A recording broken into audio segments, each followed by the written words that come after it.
यह प्राध्यापक LV गायकवाड़ का English literature web YouTube channel है। मैं खुद प्रोफेसर LV गायकवाड़ यहाँ पर बोल रहा हूँ। हम आज मॉर्फोलॉजी पर चर्चा करने वाले हैं, यानी मॉर्फोलॉजी क्या होता है and what is the morphology.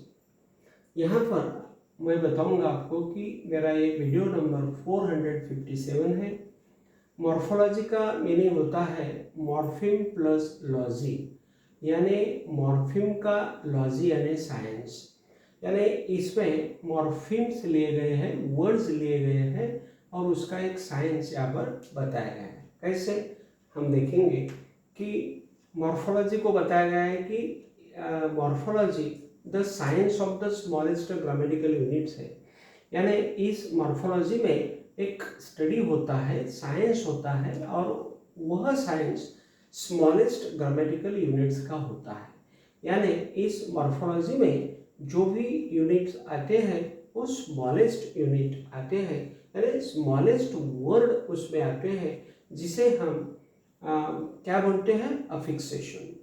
तो देखिए अफिक्सेशन का मीनिंग क्या होता है। अफिक्सेशन यानी प्रीफिक्सेस होती है, इनफिक्सेस होती है और सफिक्सेस होती है। प्रीफिक्सेस यह वर्ड के पहले लगाई जाती है, इनफिक्सेस वर्ड के बीच में लगाए जाते हैं और सफिक्सेस वर्ड के पीछे लगाए जाते हैं, यानी at the end of the word लगाए जाते हैं।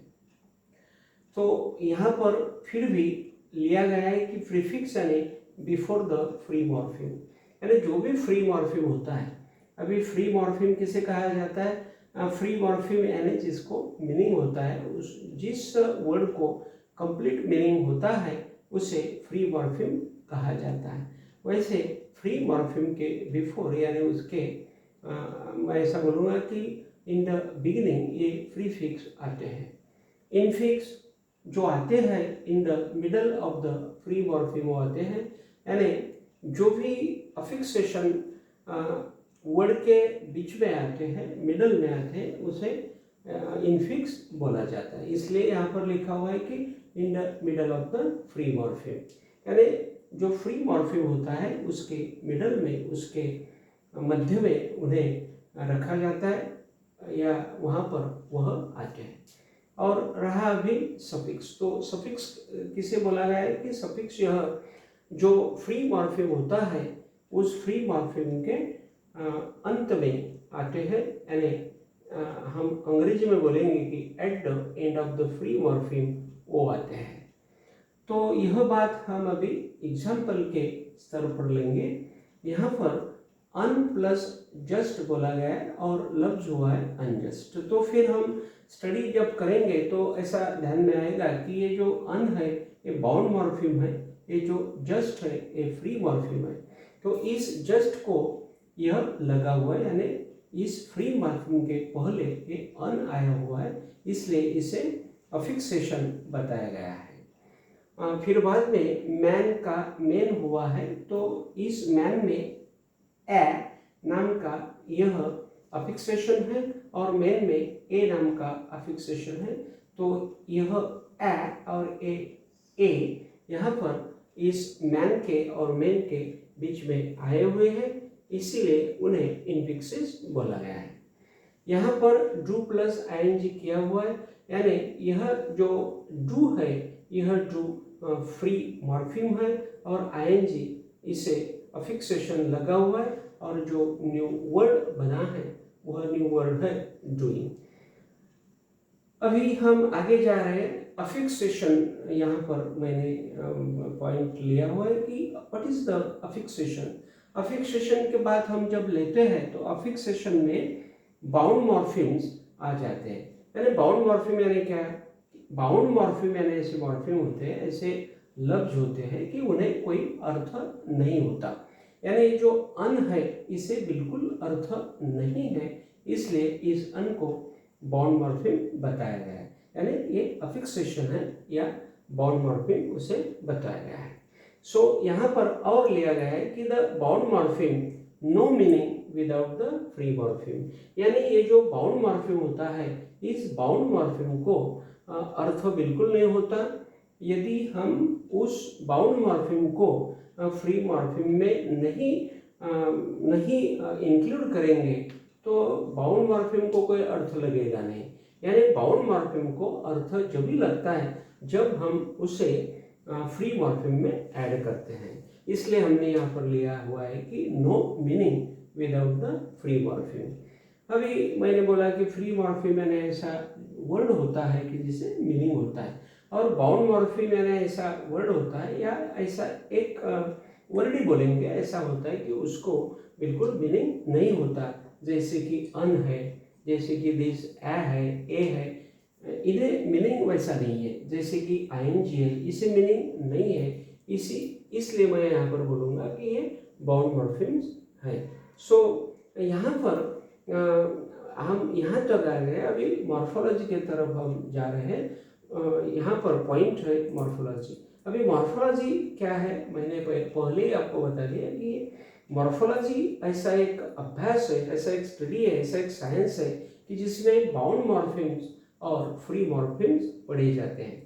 यानी यहाँ पर मॉर्फिम का स्टडी किया जाता है, साउंड्स का स्टडी इसमें किया जाता है, लफ्ज का स्टडी इसमें किया जाता है, मॉर्फिम का स्टडी इसमें किया जाता है, इसलिए इसे मॉर्फोलॉजी कहा गया है। तो ये नवीन ये जो व्याख्या है, इस नवीन व्याख्या के साथ हम शुरुआत करेंगे कि मॉर्फोलॉजी क्या होता है। मॉर्फोलॉजी यानी एक लेवल होती है between the phonology and the syntax. यानी ये मॉर्फोलॉजी फोनोलॉजी और सिंटैक्स के बीच की एक लेवल यानी एक स्तर होता है। तो यह बात कैसी यहाँ पर समझाई जाएगी, देखिए। फॉर एग्जाम्पल यहाँ पर मैंने आई एम अ बॉय लिया हुआ है। अभी ये आई एम ए बॉय, ये जो वाक्य है, यह वाक्य हम लिख भी सकते हैं, यानी written and spoken in phonology. यानी फोनोलॉजी में हम इसे लिख भी सकते हैं और इसे बोल भी सकते हैं। और यानी and it has the SVOC pattern. यानी इसी आई एम ए बॉय को, यानी I am a boy, she loves her mother, she loves her mother very nicely. So ऐसे सेंटेंसेस जो भी बोले जाते हैं और लिखे जाते हैं, इन सभी सेंटेंसेस को जो भी स्ट्रक्चर होती है वह होती है SVOC प्लस फुल स्टॉप की स्ट्रक्चर होती है। यानी SVOC प्लस फुल स्टॉप की जो भी पैटर्न होता है या स्ट्रक्चर होती है उसे कहा जाता है सिंटैक्स, यानी वो सेंटेंस बिल्डिंग होती है। इसलिए ऐसा कहा गया है कि जो मॉर्फोलॉजी है, यह मॉर्फोलॉजी ऐसा एक स्तर है, ऐसे एक लेवल है कि इसमें फोनोलॉजी भी आती है और सिंटैक्स भी आता है। जैसे कि आई एम ए बॉय, यह हम फोनोलॉजी में भी लिख सकते हैं और ग्रामेटिकली भी इसे बोल सकते हैं और सिंटैक्टिकली भी उसे बोल सकते हैं।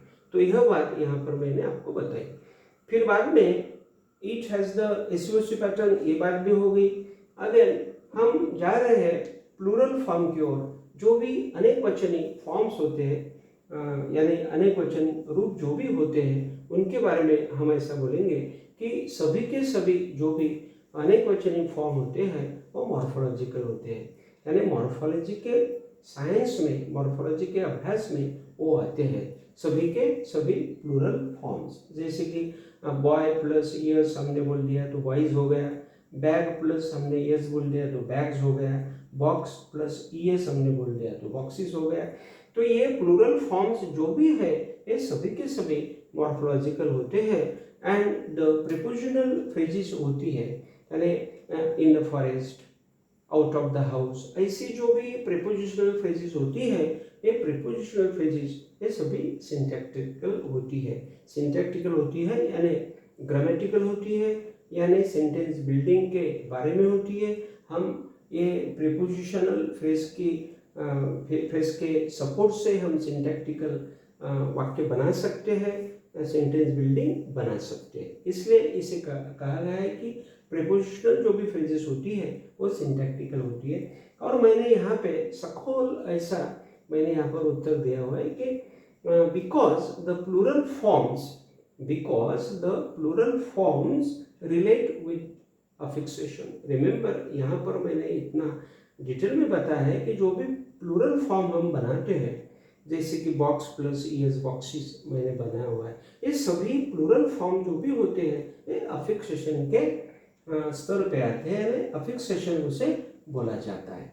फिर बाद में द प्रीपोजिशनल फ्रेज जो होती है, वह प्रीपोजिशनल फ्रेज जो होती है वो सेंटेंस बिल्डिंग में आती है, क्योंकि हर कोई प्रीपोजिशनल फ्रेज एक नया सेंटेंस बनाती है, यानी इसलिए इसे सिंटैक्टिकल बताया गया है और वो सिंटैक्स में आ जाती है। जैसे कि I am a son of Ramesh, तो यहाँ पर ऑफ रमेश यहाँ पर प्रीपोजिशनल फ्रेज है और उसी प्रीपोजिशनल फ्रेज ने यहाँ पर एक वाक्य बनाया, इसलिए ये प्रीपोजिशनल जो फ्रेज है ये हो गई है सिंटैक्टिकल, यानी सेंटेंस बिल्डिंग उसके स्तर पर हमने बनाई हुई है। आखिर में हम बोलेंगे कि वर्ड फॉर्मेशन यानी मॉर्फोलॉजी होता है, यानी इसका मीनिंग ऐसा है कि इस मॉर्फोलॉजी में वर्ड फॉर्मेशन आता है और हम क्या करते हैं कि एक बाउंड मॉर्फिम लेते हैं और एक फ्री मॉर्फिम लेते हैं और एक नया वर्ड हम बनाते हैं। जैसे कि अन प्लस जस्ट, तो हमने अनजस्ट बनाया, ये मैन और मैन का हमने मैन बनाया, डू प्लस आईएनजी का हमने डूइंग बनाया। ये जो हमने बनाया इसका मतलब हो गया वर्ड फॉर्मेशन, यानी नवीन वर्ड्स हमने यह बनाए हुए हैं। तो ऐसे ऐसे नवीन वर्ड्स हम बनाते हैं, नए नए वर्ड्स हम बनाते हैं और यह वर्ड्स हम बाउंड मॉर्फिम से और फ्री मॉर्फिम से बनाते हैं और यह सभी बाउंड मॉर्फिम्स और फ्री मॉर्फिम्स यह मॉर्फोलॉजी में आते हैं। इसीलिए हमने यहाँ पर बताया हुआ है कि वर्ड फॉर्मेशन जो टॉपिक है यह मॉर्फोलॉजी का टॉपिक है, क्योंकि इस मॉर्फोलॉजी की वजह से हम नवीन या नए वर्ड्स हम बनाते हैं। तो इसी के साथ मैं यहाँ पर रुकूंगा। रुकने के पहले मैं आपको रिक्वेस्ट करूँगा कि मेरा चैनल ज़्यादा से ज़्यादा आप शेयर कीजिए ताकि मेरा चैनल और बढ़ सके और हर एक को इसका फायदा हो सके। इसी उम्मीद के साथ मैं यहाँ पर रुकता हूँ। Thank you very much.